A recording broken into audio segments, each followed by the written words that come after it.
Comenzamos con un caluroso abrazo para toda la comunidad hispana de los Estados Unidos y Latinoamérica que se conectan con nosotros a esta hora para el chateo. La doctora Samar Jorda está disfrutando de unas merecidas vacaciones, pero el chateo no descansa y hoy tenemos un programa para toda la familia. Comenzamos con una pregunta. ¿Eres de esos que se ha dicho no puedo olvidar a mi ex?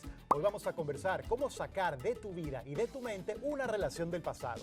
Luego sube la temperatura en el chat caliente para saber cuántas veces a la semana debería tener sexo un matrimonio que lleva muchos años casados.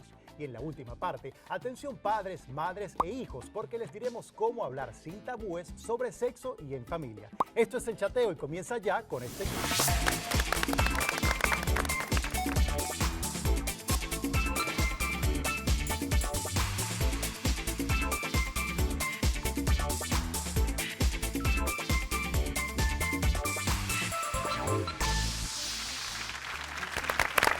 Hay personas que cuando terminan una relación sienten que es completamente el fin del mundo, se sienten tristes, se sienten desoladas y se preguntan, ¿finalmente podré olvidar a mi ex? Y aquí tenemos a unos expertos que nos van a enseñar cómo sacar de tu vida y de tu mente a esa relación del pasado. Quiero que me acompañen a recibir, por favor, al doctor Ramiro Serna, psicólogo y sexólogo.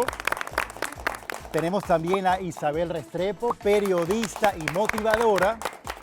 A mi lado se encuentra con mucha alegría la doctora Amor Cecilia y también está con nosotros el doctor Moisés Irizarry, especialista en medicina deportiva. Comenzamos con la primera pregunta. ¿Cómo saber cuando ya una relación definitivamente terminó y seguimos anclados a ese pasado y no podemos superarlo? Cuando la persona no quiere, porque aquí se trata de una decisión, no quiere dejar de recordar y se atormenta, se tortura con todo aquello que la hace sentir nostálgica, melancólica. Ay, ya no está, ay, cómo extraño esto, cómo extraño lo de más allá. Y esto es altamente perjudicial, porque lo que tú tienes que hacer es decirte, estancándome en ese recuerdo, ¿yo avanzo o yo retrocedo en mi vida? Pero hay personas que quieren hacerlo y sin embargo dicen que no lo logran. ¿Por qué puede ser Bien, esto? lo que pasa es que desafortunadamente por situaciones regularmente desde la infancia, personas que tienen ciertas carencias y tienen una estructuración de apego demasiado fuerte que no le va a permitir desde el inconsciente liberarse para esa condición. Se sienten abandonados y es importante distinguir algo, que a un adulto nunca se le puede abandonar. Solamente la persona, así sea adulta, pero en una condición infantiloide, se siente abandonada. Entonces una persona que no ha podido madurar y trascender, porque si no, suelta, libera. Isabel, ¿es esto algo común en personas que terminan una relación? Yo creo que sí, y creo que muchísimas veces lo que pasa es que idealizamos momentos del pasado que ya no existen. Entonces nos vamos a ese momento donde sentimos toda esa felicidad y ya no la tenemos. Y eso hace que nos sintamos completamente dependientes de esa persona. Pero uno tiene que entender que lo que está en el pasado ya no existe.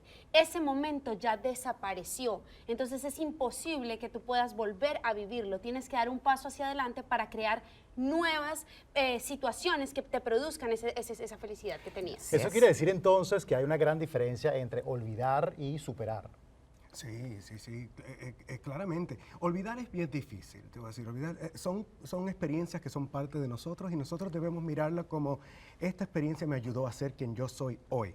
Ahora, ¿qué yo aprendí, qué yo obtuve de esta experiencia? Quiero moverme hacia adelante con lo que aprendí de esto y ser una persona más fuerte, más alegre y poder moverme hacia adelante. Y además tomarlo como lección, lección aprendida, porque uno dice, todo aquello que me pasó negativo me ha hecho una persona más fuerte, le doy gracias a ese que me hizo sufrir, porque ahora soy quien soy gracias a esa tortura china. Y he aprendido la lección y ya tengo como ese background. Hay una cosa que es bien importante, saber distinguir, dentro de todo proceso de duelo hay una fase que es la de la tristeza, pero cuando ya, como bien lo decías, se ha superado la situación. ¿Cuánto consideras que dura esa fase de tristeza permitida? Es relativo dependiendo el tiempo de relación que tuvo con esa persona, la intensidad y la calidad de la relación. ¿Puede derivar eso en depresión? Sí, sin lugar a dudas, si no se hace un buen acompañamiento, si no se hace un buen procedimiento, sí. Pero ¿cómo saber que la persona ya realmente lo ha superado? Cuando puede recordar a la persona o los hechos compartidos con ella y no le da ni tristeza, ni dolor, ni rabia, ni ira.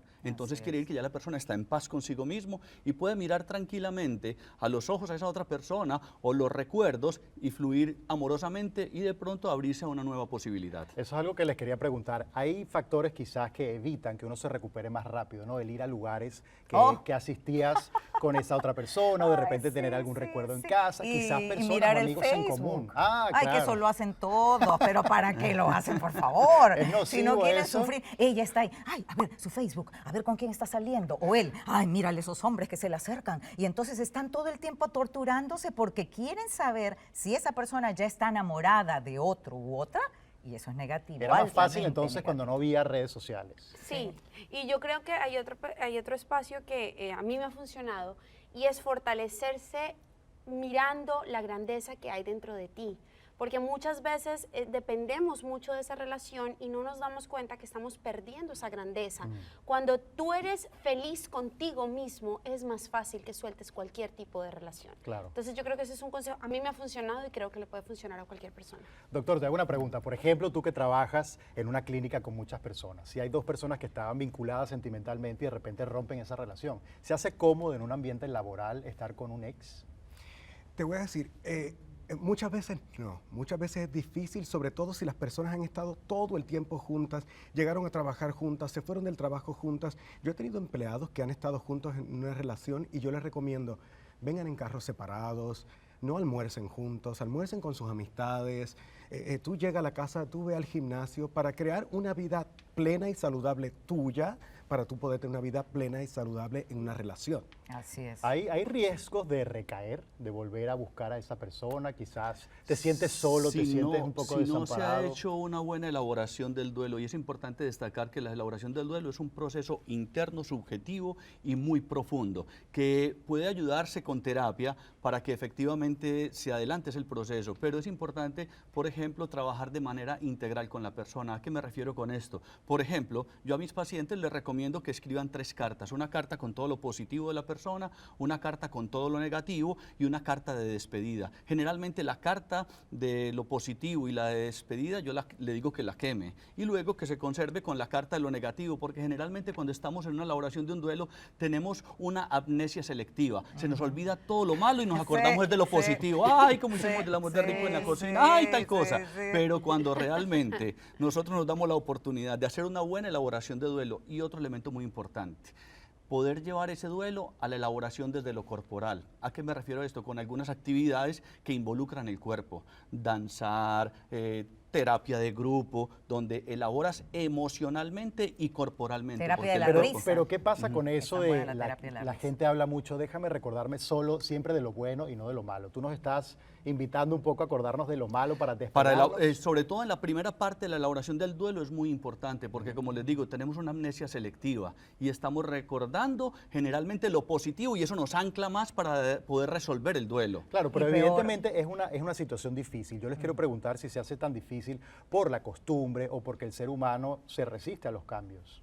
Porque nos resistimos muchísimo a los cambios, porque nos llenamos de apegos, porque vuelvo y repito, ponemos la seguridad de nosotros en otras personas. Eso es típico de los seres humanos, es algo que hacemos normalmente, pero obviamente es algo de lo que tú puedes salir siempre y cuando tú aprendas cuál es tu lección. Siempre que viene una persona a tu vida, viene a dejarte una lección, viene a dejarte un espacio en el que tú tienes algo que aprender. Lo importante es que lo aprendas y puedas seguir adelante para que más adelante no se te vuelva a Y el presentar esa desapego es persona. el camino de la solución. Y voy a repetir, para quien se le olvidó, mi célebre eslogan, que todo el mundo apuntó en aquella oportunidad, pero hace muchos meses.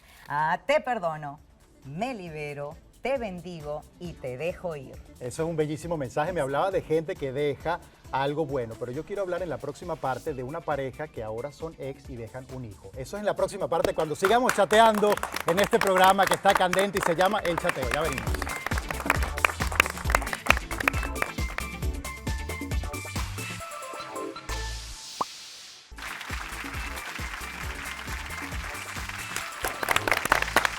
Estamos ya de regreso con el chateo tratando un tema súper interesante. De hecho, decían que un ex es una X, ¿no? La gente lo quiere como anular por completo y es justamente para esas personas que no pueden sacarse al ex de la cabeza. A ver, la primera fase, digamos que es la aceptación. Aceptar que ya la relación no funciona Sí, con ya esa no persona funcionó y que hay que tomar medidas. Pero dejamos en el bloque anterior una pregunta que quiero retomar y es ¿qué pasa cuando esos ex tienen algo que los sigue vinculando de por vida, como un hijo, por ejemplo? Como un hijo, por ejemplo.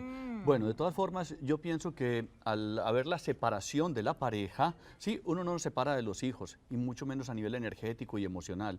La idea no es solamente sacarse a la persona de la cabeza, sino del corazón y del cuerpo incluso, porque muchas veces la seguimos como recordando a nivel orgánico, y por eso terapias como las constelaciones familiares te ayudan mucho a desarraigar.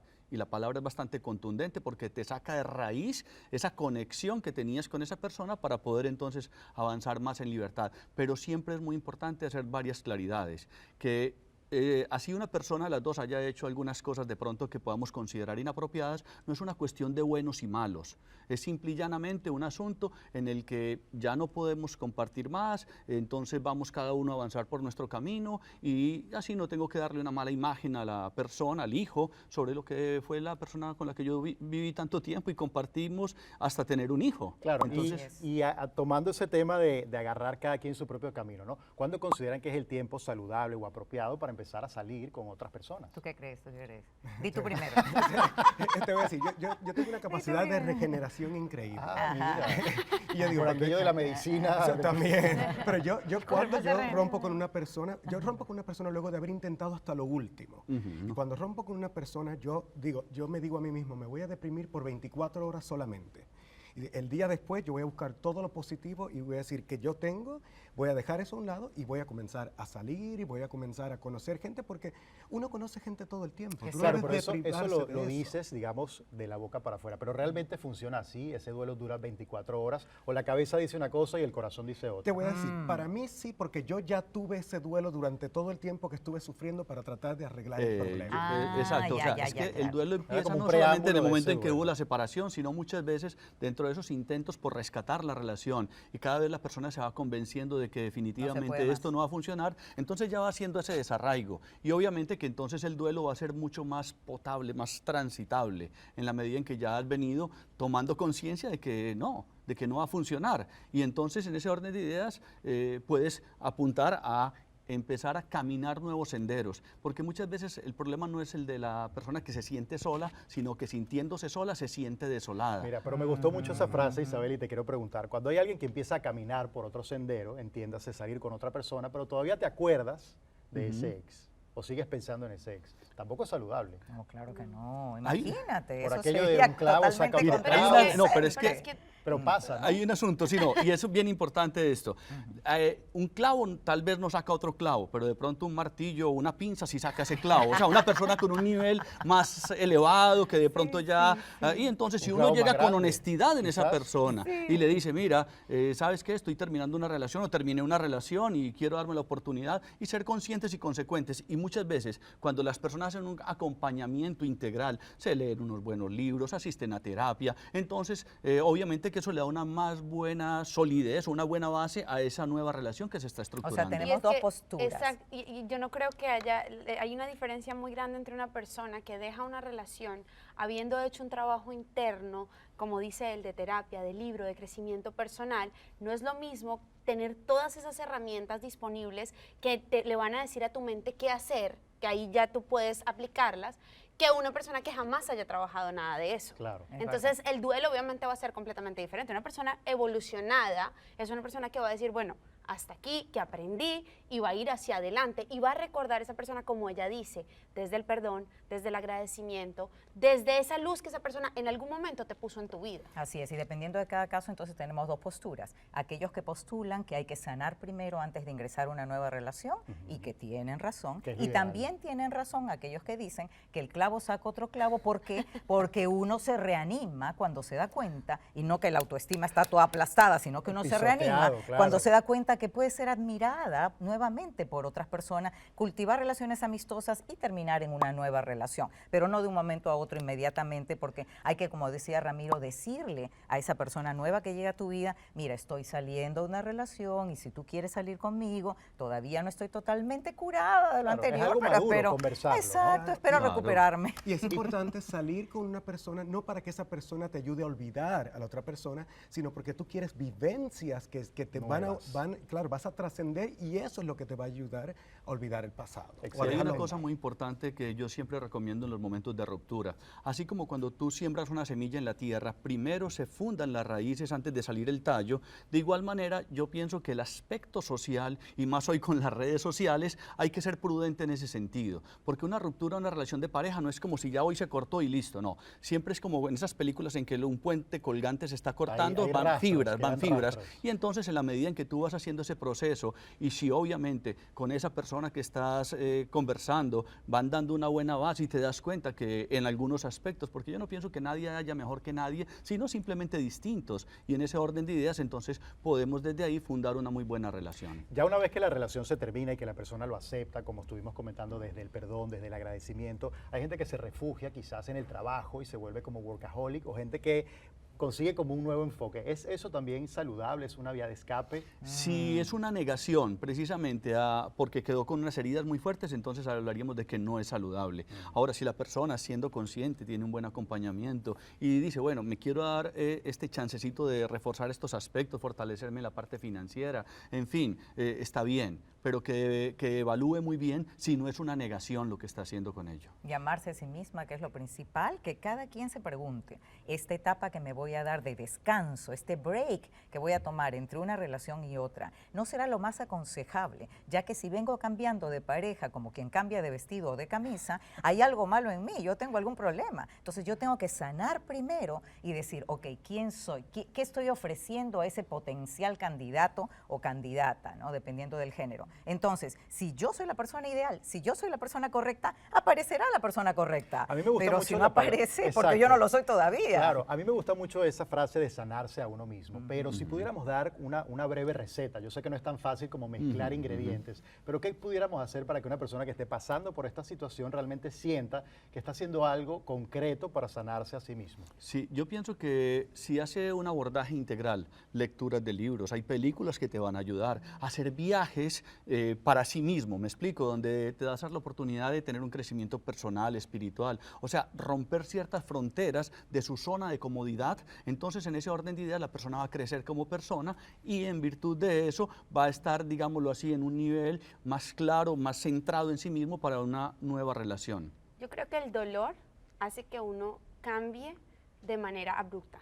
Entonces, crear hábitos diarios en tu vida que te hagan realmente acercarte a tu nueva evolución. No puedes esperar que las cosas te cambien si tú todos los días no trabajas en algo que te va a llevar hacia adelante. Dígase, llámese, afirmaciones en el espejo, yoga, meditación, ejercicio, tener relaciones sociales saludables, trabajar y ser organizado en mis finanzas. Cuando tú realmente generas esos hábitos es cuando realmente puedes sanarte Claro, fácilmente. le vuelves a dar como en el orden día a a tu día. vida, ¿no? Y como dice él, saliendo de la zona de confort. Hay un asunto que quiero destacar también en ese mismo sentido, y es el hecho de que cuando la persona efectivamente está en ese proceso elaborativo de su duelo, entonces se va dando la oportunidad de comprender una cosa bien clara, que es que la vida de pareja es parte de la vida de uno, pero no es exclusivamente la vida de uno. Decía Bertrand Russell que entre más cosas le interesan a una persona saludablemente, mayores probabilidades tiene de ser feliz. Entonces comprende, ok, la vida de pareja es parte de mi vida y es una parte muy importante. Yo como sexólogo y como psicólogo destaco y recalco Claro, es parte la de lo que importancia. somos. Sí, y es una parte muy significativa, Muy importante de ¿ya? lo que somos. Pero tampoco es Lo la único, vida lo entera. más- lo Lo único único, que sí, existe. no. Y si te falla, te mueres. No, No. Y yo lo resumo de esta manera, yo digo, yo quiero ser una persona, quiero y debo ser una persona completa y no necesitar a alguien o algo que me complete. Y hay un asunto bien importante en ese sentido. Había una profesora de nosotros cuando estudiaba sexología que decía que el papá de ella creía tanto en el matrimonio que llevaba 5 matrimonios. Porque cree mucho en el matrimonio. Yo conozco a una persona que también va por el mismo camino, sin embargo hay que conocerse, hay que quererse uno mismo, perdonar esa relación del pasado y sobre todo cuando tenemos algún problema es bueno salir de nosotros mismos y hacer algo bueno por los demás. Excelente Claro que este sí. tema, en la próxima parte subirá la temperatura con nuestro chat caliente, seguimos más de El Chateo.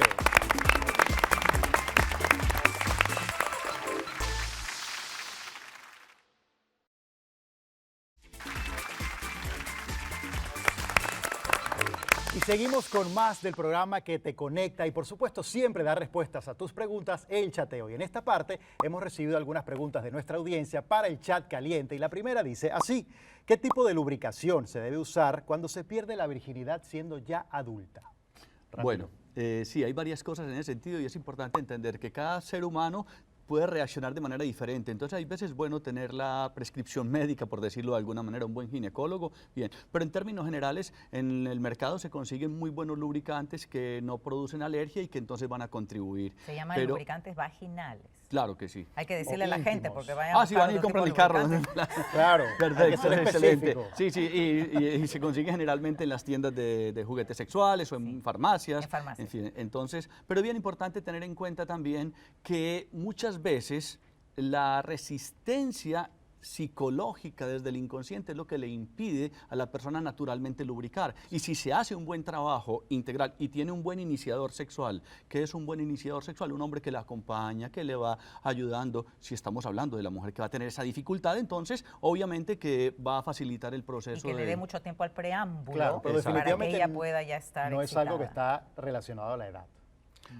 No necesariamente, la verdad, sí hay unos cambios etarios, ¿verdad? Pero como bien ellos dijeron, muchas veces con el preámbulo y jugar y tocar, y a veces en el momento de la calentura, oye, hasta con la saliva. O sea, uno dice... así es No dio sencillo. tiempo de conseguir el Sí, sí, sí, lubricante. No, no, no, y de hecho, la y no, saliva incluso, funciona, por ejemplo, ¿no? yo recuerdo un caso de una Orgánico. paciente que yo tuve que ella, cada vez que empezábamos a hablar de la sexualidad, ella se le secaba la boca. Y lo que dice en el libro Equivalión es cierto, como es arriba es abajo. Déjame y ella tomar- empezó déjame a tomar agua. comer Por si chicle, acaso. tomar agua Métete la y cosas así. Empezó a relajarse y efectivamente ojo, y bien interesante porque en el consultorio ella estaba con su esposo, yo le di media vuelta a la silla y le dije a él, métele el dedo en la boca. Y eso tuvo una reacción en ellos bastante impactante. Sí. Al otro día me llamaron, pudimos tener Que fue relaciones perfecto. sexuales, que Ay, fue qué perfecto. bueno. Vamos a la Porque próxima realmente- pregunta Qué bien. y dice así: ¿debo decirle a mi pareja que dura poco durante el acto sexual y que siempre me quedo con ganas? La visión femenina es, la respuesta femenina sería, desde la perspectiva nuestra, de lo que creemos y los prejuicios, no. ¿Por qué? Porque creemos que el hombre tiene un ego demasiado grande y lo vamos a ofender y se va a sentir como disminuido en su capacidad amatoria. Pero la respuesta correcta sería sí. Todo depende de cómo se dice lo que se tiene que decir, la manera en que se dice, porque si se le dice, oye, tú duras tan poco que me dejas en la luna y no Que te ni me- preocupas que por ni me mí. enteré, que me-". pero O ¿cómo sea, lo diría Claro. usted, por ejemplo, doctora, que maneja tan buen verbo para ese tipo de cosas? Muchas gracias. Yo le diría, mi amor, yo sé que a ti te encanta llegar rápido, los quickies son tu especialidad. A mí también me gustan mucho, querido, pero la verdad que si pusieras un poquito más de tiempo en este momento de pasión, yo quedaría mucho más Te voy a satisfecha. decir cómo no lo es diría lo que yo. se dice, sino cómo se dice. Claro, porque si, como dice la doctora, según como se lo diga, o si Sí. hay un asunto muy trágico en las relaciones que no, pero es que mi marido anterior duraba más o alguna cosa, entonces Las obviamente comparaciones esas son comparaciones- inevitables. Yo he tenido casos de hombres que he atendido que han estado bastante afectados porque realmente no les han dicho de la manera apropiada Claro. la situación. Y Entonces, te voy a esto- decir, a mí me gusta ponerme en los zapatos de la otra persona y decirle, ¿sabes qué? Aunque no sea yo el del problema, le voy a decir, ¿sabes qué? Vamos a pensar qué podemos hacer juntos para que duremos más. Claro, si es una persona que tú quieres, buscas la manera de cómo decírselo sin herir, ¿no? Porque Así es es. un tema susceptible. Así Claro. es. Sí, Excelente. sí, sí, Vamos sí. a la próxima pregunta y tiene que ver con la incertidumbre. Y dice así: tener una gran diferencia de edad con mi pareja hace que tengamos un futuro sexual incierto. Depende de cuán grande sea la diferencia de edad. Yo no sugiero más de 10 años de ella hacia él, o sea, que ella sea 10 años mayor. Tal vez en el caso del hombre 10 años mayor no haya menor problema, pero lamentablemente en la sociedad tan erotizada en la que vivimos y con la competencia que existe, la mujer se vuelve muy celosa. El problema son los celos femeninos. No el que el hombre le vaya a ser infiel o que el hombre sea bueno o malo en la cama o que vayan a tener una buena relación sexual. Es cómo se va a comportar ella. Si ella se comporta celosamente, eso va a influir sobre su performance sexual. Claro, Y, porque de hecho, la gente va como preocupada al acto. sí, lo que pasa es que hay un asunto bien importante y hay que entender que la sexualidad no la podemos reducir a la genitalidad. Y cuando la pareja, por ejemplo, se trabaja íntegramente, hacen ejercicios de meditación, tienen una buena dieta y cultivan apropiadamente la sexualidad, pueden durar mucho tiempo incluso, porque no dejan perder lo que es el erotismo. Ese erotismo va más allá de la genitalidad y esa diferencia de edades en última instancia se diluye, porque de hecho Deepak Chopra habla de que existen 3 tipos de edades. Está la edad cronológica, que es la que nos muestra el ID. Está la edad orgánica, cómo funciona el organismo, y obviamente la edad espiritual. Y obviamente que las unas tienen influencia sobre las otras. Si abordas desde la perspectiva trascendente y espiritual, puedes sentirte supremamente joven y efectivamente funcionar apropiadamente. Claro, eso es lo ideal, pero si por ejemplo una chica joven tiene la sensación de que como su pareja ya es mayor, llegará algún momento en el que ya no pueda lograr una erección. Y es la Y realidad. y eso le genera incertidumbre. Y es la realidad, pero afortunadamente hoy día hay mucho que se puede hacer en la medicina para ayudar en esos casos. Así que educación, entendimiento, comprensión entre ellos puede llevarlos a donde ellos quieren llegar. Otra pregunta también bien interesante para parejas ya maduras y dice así: ¿cuántas veces a la semana se debería tener relaciones en un matrimonio que lleva muchísimos años casados? Interpreto esa risa, la interpreto como todos los días, 2 veces al día. Es que cuando vienen las parejas conmigo, todos dicen, doctora, es que cuando leemos las revistas y vemos los medios, todo el mundo está haciendo el amor todos los días y nosotros solo lo hacemos una vez por semana porque llevamos 15 años, 10 años de casados, lo que sea, ¿no es cierto? Pero eso no es tanto. Una vez por semana es la norma. ¿Qué quiere decir la norma? No lo normal. La norma es lo que la mayor parte de las parejas que tienen más de 10 años o alrededor de 10 años de casados están porque ya tienen hijos, porque tienen 1.000 ocupaciones, están Rutinas. cansados y además les satisface. Con la vez por semana están satisfechos. Pero les pregunto, ¿es preocupante cuando pasa de repente una semana y esa pareja Lo que no es tiene preocupante relaciones? es cuando hay una disonancia en la pareja, cuando el uno quiere mucho y el otro de pronto no tanto. Entonces ahí donde de pronto tienen que hacer que se confluya y puedan manejar los ritmos en su sexualidad. Y obviamente que se puede trabajar, porque así como nosotros, cada órgano que estamos de pronto sin utilizar se atrofia, obviamente que la sexualidad también hay que saberla cultivar, basada, fundamentada en el amor, en la parte erótica, las caricias, en fin, todo el preámbulo, y eso va a contribuir a que la pareja se esté expandiendo continuamente. Eso me gustó. Vamos a cultivar para que nada se atrofie. Y la última pregunta dice así: ¿cómo debo reaccionar si la pareja de mi mejor amiga me escribe a escondidas? Bueno, de frente. De frente, confrontando. Claro, confrontando y diciéndole a esa persona, primero, que te respete, que no te esté escribiendo detrás y yendo donde tu amiga a decirle lo que está pasando, porque todo lo que comienza debajo y por espalda siempre se va a saber y nadie va a saber que tú no tenías la culpa, así que hay que enfrentarlo. Y te añado yo, si la pareja de mi amiga me escribe a mí, le voy a decir a mi amiga, oye, tu pareja es homosexual. Bueno, ya eso es entrar en otro terreno. Ha estado bastante hot e interesante este chat caliente. Y si usted en casa tiene algunas preguntas, que seguramente las tendrá, nos puede escribir a través de nuestra cuenta, @piso bajo el chateo, con el hashtag debate el chateo, para que aquí se puedan debatir esos temas que a usted tanto le interesa. Pero no se despegue del televisor, porque en la próxima parte tenemos un tema familiar con estos expertos que estoy seguro que les va a encantar. Ya venimos.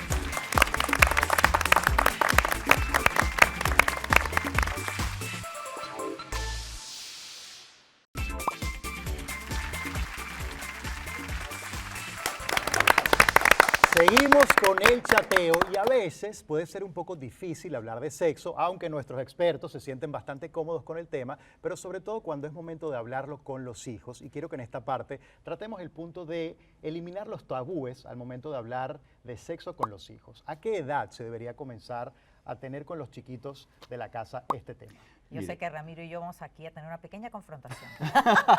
¿De quién quiere comenzar antes? No, está bien, hay un asunto. Por ejemplo, para mí, los mismos niños van mostrando las pautas. Y hoy en día estos muchachitos que se están entrando en internet de una cosa y la otra, obviamente, como el niño que en la mesa del comedor le dijo al papá, bueno, ¿y qué son los preservativos? Y el papá le dio toda una cátedra sobre lo que eran los preservativos, cómo utilizarlos. ¿Y por qué me preguntan? No, porque aquí dice la salsa de tomate sin preservativos. Entonces, ¿qué pasa? Muchas veces nosotros nos anticipamos sin mirar el contexto, ¿ya? Ahora, lo otro que yo pienso y es conveniente que nosotros empecemos a diluir tantos eufemismos, es decir, utilizamos palabras inapropiadas para hablar claramente de lo que es. Cuando le preguntas a mis estudiantes, les decía, bueno, ¿cómo se le dice vulgarmente al pene, a la vagina? Te dan un montón de nombres, peluche, una cantidad de cosas. Claro, ya les cae digo, como en ordinariedad. háblame de cómo se llama de otra manera el codo. No saben, Claro. porque utilizamos eufemismos para distraer la atención. Y yo creo que es importante que seamos claros, obviamente en un lenguaje apropiado y ajustado a lo que son las etapas de desarrollo de ellos, que ellos van reclamando, van preguntando. Claro, ya estamos claros entonces que depende de la edad de cada niño y cada uno pues va avanzando en ese contenido a medida que crece.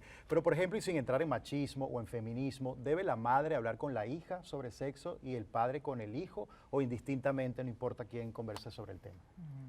Bueno, tenemos que recordar que a veces tenemos un padre que está solo con los dos hijos, el hijo y la hija. O sea, lo importante es que tengan buena comunicación. Cuando ellos vienen a mi oficina, yo les hablo como son partes del cuerpo. Y igual que son partes del cuerpo, como bien había dicho, igual que el hombro, igual el pene, igual la vagina, asimismo las actividades. El ejercicio, está el sexo, está... Y lo voy comentando de la manera más casual porque hay que demistificarlo en la sociedad de nosotros. Es verdad. No sé si llamarlo comodidad, pero creo que hay algunos padres que prefieren que ese tema se toque en la escuela. Y eso es lo que está pésimo, En vez de porque de tocarlo en atención, casa. aquí viene el punto que yo quiero aclarar, porque hay muchas mamás que vienen conmigo y me dicen, pero doctor, el niño va a entrar al pre-kinder, por ejemplo, al pre-kinder y va a estar con otros niñitos, y será oportuno porque va a ser muy prematuro si le hablo de sexo. Este es el momento perfecto para hablar de sexo es cuando van a salir a la calle, vamos a llamarle salir a la calle, ir a tener relación con un montón de otros niñitos que no sabemos qué familias tienen, no sabemos las costumbres de esa familia. O qué no tanto de sabemos- sexo saben. Exacto. Y entonces, si ese niño o niña no está preparado para poder reaccionar cuando le digan cosas o quieran tocarlo o tocarla, por ejemplo, es porque nosotros como padres no estamos cumpliendo nuestra función. Es nuestra función. Yo como mamá de una niña de 7 años les puedo decir que definitivamente, a pesar de que uno no quiera abordar ese tema, yo la veo a ella y la veo demasiado inocente. Claro. Pero hay ciertas actitudes que me dicen a mí que ella sabe más de lo que yo creo que ella sabe. Entonces es Importantísimo. más importante que uno aborde, como me tocó el otro día abordar, no he ido tan al fondo, ¿Qué actitud, porque por todavía ejemplo, como mamá me da susto. ¿Con qué actitud, por ejemplo, de tu niña, y te lo pregunto con mucho respeto, tú puedes saber que ella está en conocimiento del tema? Por ejemplo, cuando el papá y yo cerramos la puerta del cuarto. Mm. Entonces ella comienza a reírse. Y dice, ¿y ustedes qué estaban haciendo? ¿Y ustedes por qué cerraron la puerta? ¿Y ustedes qué hacen?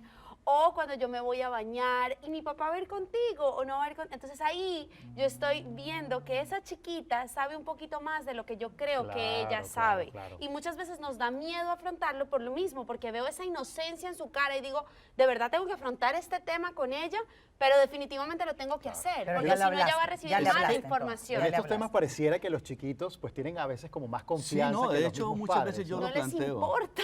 Tienen Yo esa lo planteo, curiosidad lo y que pasa ya. es que muchas veces nosotros tenemos más bloqueos que ellos mismos. Sí. Y el problema es de nosotros los padres, que no somos capaces de trascender eso. Y muchas veces entonces después nos enojamos porque ellos no han resuelto lo que nosotros tampoco. Y entonces, ¿cómo hago yo para irme resolviendo? Primero me trabajo yo, veo que puedo hablar con claridad. Yo lo digo porque también tuve la experiencia de quedarme con mis dos hijas cuando yo me divorcié, 5 y 6 años, y yo les hice todo el acompañamiento en su crecimiento. Yo estaba estudiando sexología, yo tenía los libros de sexología, y ellas me preguntaban, y yo con toda la tranquilidad y naturalidad, mire, Les esto, contestaba. sí, sin ningún inconveniente. De hecho, luego alguien me decía, bueno, pero tus hijas te tienen mucha confianza. Mi hija me decía, pa, si yo veo que usted quiere lo mejor para sus pacientes, ¿cómo no va a querer lo mejor para mí qué que soy bonito. su Claro, hija? qué bonito Claro, planteamiento. porque de alguna manera estamos buscando precisamente es ayudarles a que ellos estén más claros. Pero fíjate, si no en todos los hogares hay tanta madurez y tanta confianza en el tema, ¿cuándo se sabe cuándo hay que acudir a un profesional para que canalice un poco esta comunicación y esta confianza Yo- que debe haber entre padres e hijos? Yo diría que cuando tú te empiezas a sentir mal, necesitas ir a que Sí. te ayuden. Sí, Sí. si tú te estás Sí. sintiendo mal, es porque hay algo que no es resuelto. Sí. Y entonces vas a buscar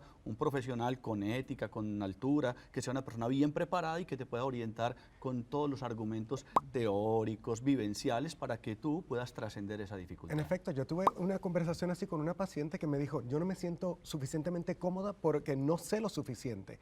Y yo digo, ok, busca educarte pronto, porque tú debes sentirte que estás hablando de una hamburguesa y cambiar y hablar de sexo y cambiar y hablar de un helado así de fácil como si no fuera nada. Así de cómodo debes sentirte para poder hablar con tus hijos. Claro, una de el las problema son primeras, los tabúes, una de ¿no? las primeras preguntas que tiene que ver con tabúes es cuando te preguntan ¿de dónde vienen los bebés? ¿Cómo nací yo?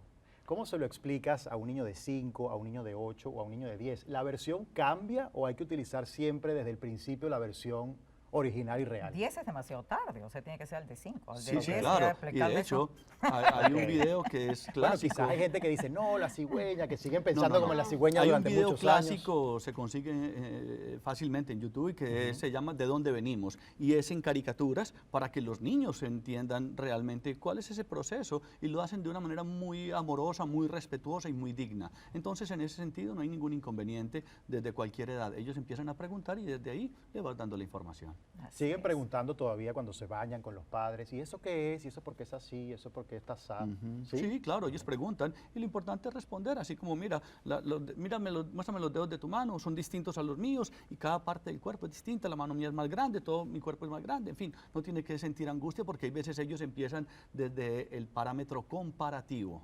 ¿Ya? Y Sí, ¿por qué sí. tiene esto y yo no lo tengo? Claro. Entonces, bueno, porque Hay que cuando explicar. crezca así se le va explicando. Claridad ante Y todo. tal vez lo más importante que haya que hablar con los niños es la prevención del acoso, del abuso sexual. Entonces hay que decirles con toda claridad, tu cuerpito te pertenece a ti y hay determinadas partes, llamadas partes íntimas, que en el caso de un niño es el pene, en el caso de la niña es la vagina, que nadie, ni siquiera mamá, ni siquiera papá pueden tocar. Esas son tus partes, solo tú las puedes tocar. Entonces cuando alguien se te acerque y te quiera tocar esa parte o haga algún intento de abrazarte de una manera inadecuada, tú gritas, te defiendes, acusas, porque el problema es la amenaza de que supuestamente los niños no pueden hablar por X o por Y.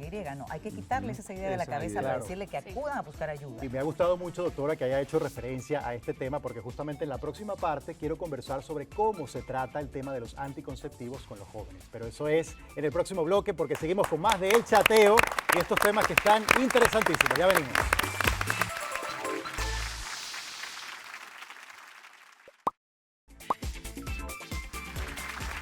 Continuamos chateando en este programa que toca temas tan interesantes y sobre todo ofrece soluciones, y hablábamos sobre el eliminar los tabúes a la hora de hablar de sexo con los hijos, y ya llegamos a la parte de la adolescencia y los métodos anticonceptivos. ¿Cómo se puede abordar este tema sin que los hijos sientan que se los está incitando a tener relaciones y a probar esos métodos? Te voy a decir, para mí como médico yo tengo la responsabilidad y la obligación de a todos los pacientes míos adolescentes que tengo, yo tengo que hablarles de anticonceptivos, quiéranlo los papás o no. Y yo se lo advierto a los papás, yo les digo, este es el momento tuyo de salir del cuarto, este es el momento de hablar con tu hijo. Y si no les he hablado, me toca a mí informarle a ellos. ¿Qué pasa, por ejemplo, cuando un hijo hace una pregunta, pero quizás la actitud del padre es evasiva o no da una respuesta concreta y todavía quedan como algunas interrogantes? Sí, ahí es donde yo pienso que sin lugar a dudas se necesita el acompañamiento terapéutico para ese padre, ya tiene que resolver eso. Y complementando lo que estabas mencionando, por ejemplo, hay que tener en cuenta el género. Por ejemplo, cuando a mis hijas le llegó la menstruación, a la primera de mis hijas, agradezco infinitamente a un maestro que me recomendó hacer un ritual con ella de bienvenida a esa mujer que estaba llegando al hogar. Ay, qué Sí, bello. para que no se le diera esa connotación negativa que muchas veces muchas mujeres cargan. Mija, esa es la cruz que nos tocó cargar. Ay, mi hija ya se enfermó, cuando realmente eso no es una enfermedad. Bueno, Entonces, afortunadamente, cuando mi hija me informa a mí de que le había llegado la menstruación, yo lo que hago es que le hago un ritual de bienvenida, le compro una tarjeta de bienvenida, una cadenita de plata, una luna, y le digo, mira, hija, ¿tú quieres ser madre? No, papi, todavía no. Yo, bueno, tú ya puedes quedar en embarazo.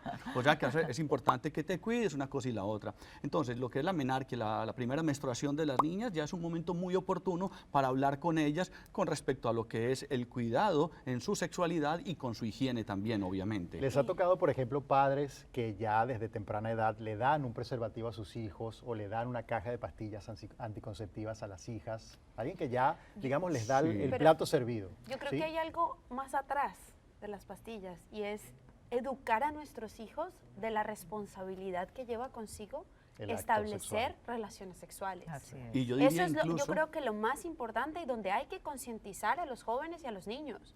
Y- Tener relaciones no es solo cuidarse, porque cualquier cuidado puede fallar. Es yo puedo responder con esto que estoy haciendo, va más allá. yo creo incluso que hay que educar a los padres, porque a los hijos hay que educarlos a 20 años antes de nacer. Y en ese orden de ideas, cuando ya nosotros estamos en ese proceso de estar bien educados en ese sentido, habernos informado lo suficiente, y de ahí podemos abordarlos a ellos con mayor tranquilidad, entonces les vamos a dar las indicaciones apropiadas para que traten su cuerpo como ha de ser. Y recordemos una cosa, la palabra convence, pero el ejemplo arrastra. Entonces, ¿cuál es el comportamiento tuyo como padre? ¿Cuál es el comportamiento tuyo como madre? ¿Cuál es el comportamiento de ustedes dos como pareja? Porque si entonces yo delante de mis hijos no me voy a dar un beso porque qué vergüenza, o entonces ya estoy dándole una información difusa que realmente no es conveniente para él comprender que la sexualidad hace parte de su sistema familiar, que papá y mamá viven la sexualidad y que la pueden vivir en casa o que se pueden ir de paseo ellos dos solos de luna de miel cada 6 meses. Y hablando de Entonces, vivir eso- la sexualidad, si de repente un adolescente o alguien más joven, ya infante, manifiesta que tiene interés por alguien de su mismo sexo y el padre pues ya lo puede pensar que es homosexual o que va por ahí el camino, digamos. ¿Eso se aborda también en ese momento? Es absolutamente necesario, conveniente y saludable, sobre todo partiendo de una base. Aquí no, la idea no es buscar culpables ni llegar a tener prejuicios, sino poder hacer una buena orientación y primero que todo rescatar la dignidad como ser humano. Ok, tú eres primero que todo un ser humano y tu preferencia sexual puede que hoy estés aparentemente hacia esa línea, puede que mañana cambie, puede que no, pero eso no te va a hacer ni mejor ni peor persona. Claro, pero en esta época, digamos que toda la información está, como bien lo comentaron, en redes, en internet. La gente busca y averigua ya como por sus propios medios, ¿no? ¿Deben los padres anticiparse a esto? ¿Cómo se sabe si estás hablando muy temprano de sexo o si estás en el momento indicado? Déjame decirte, hoy día los jóvenes están más prestos a aceptar a jóvenes con sus diferentes orientaciones y preferencias sexuales. Así que si nosotros mismos nos cerramos y empezamos a prejuiciar, posiblemente estamos alejando a nuestro hijo y acercándolos a otras personas que quizá no le van a dar el amor, el cariño, la comprensión que nosotros le podemos dar. Así que yo la manera en que le digo a mis pacientes que lo aborden con sus hijos es, oye, es tu hijo. Las clasificaciones sexuales las creamos nosotros para poder nosotros comprender las cosas de una manera más fácil, pero en realidad es tu hijo y te toca amarlo. Y en una conversación adulta, madura, sin tabúes de sexo, ¿hay algo que deberíamos evitar? ¿Algún tema o algún término que no se debería tocar con un hijo? Yo pienso que no. De hecho, incluso, por ejemplo, atendí un caso de una persona que le estaba preguntando a su padre sobre las relaciones anales. Y entonces, ¿cómo manejar esto?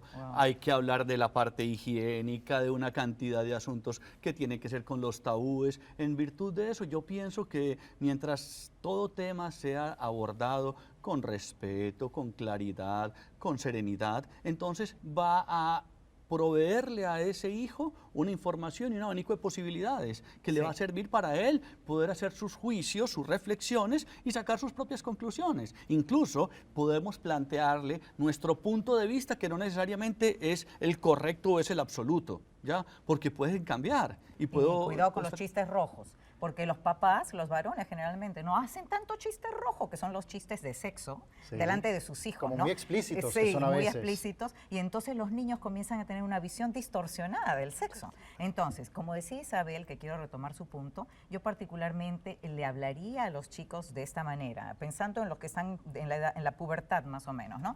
Mientras más puedas postergar el acto sexual, porque tú te tienes que sentir maduro o madura en todo nivel. Maduro físicamente, maduro psicológicamente, maduro espiritualmente y responsable, como decías tú, para afrontar lo que significa unirte en una sola carne con una persona. Mientras más lo puedas posponer, más te voy a aplaudir. Ahora, es tu responsabilidad, no la mía. A mí me han encantado todas estas opiniones porque han mostrado de una manera muy saludable cómo abordar la sexualidad. Quiero darles las gracias por haber compartido este chateo con nosotros y a ustedes, por supuesto, dejarles la puerta y la ventana de la televisión abierta para que nos acompañen en una próxima edición con más temas y más especialistas aquí en El Chateo. Gracias.